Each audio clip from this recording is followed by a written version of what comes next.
Tarehe 26 mpendwa wetu, katibu wetu mwenezi wa jimbo la Sumbawanga mjini alitoweka, hadi sasa haijulikani aliko. Alitekwa na watu wasiojulikana. Lakini katibu wetu alikuwa na familia, ameacha mke na watoto.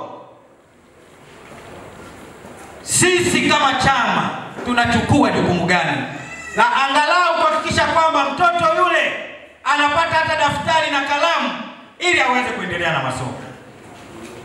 Naomba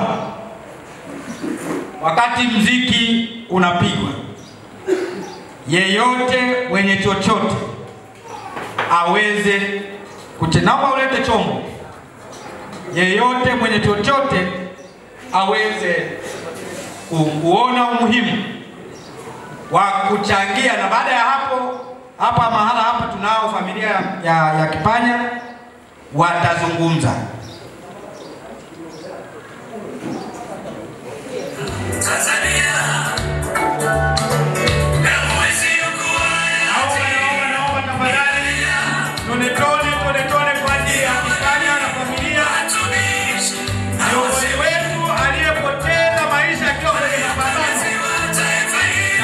Tafadhali. Onyesha umoja.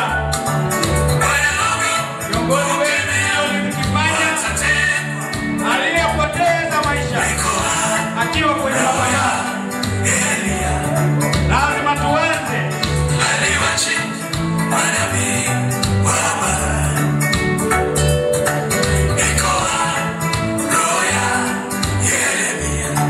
Rasmi jumla tumepata sadaka shilingi 254,500 na Mwenyezi Mungu awabariki sana.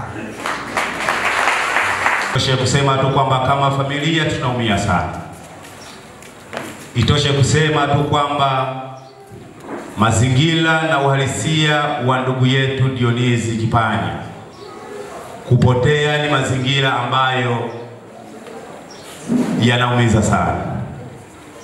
Dionisi Kipanya tulikuwa naye nyumbani. Ilikuwa ni muda wa jioni na alipigiwa simu. Alipopigiwa simu akatoka. Sasa nisiseme story ndefu, lakini niseme tu kwamba sisi kama familia, Mheshimiwa Mwenyekiti, tunawashukuru sana. Voice FM.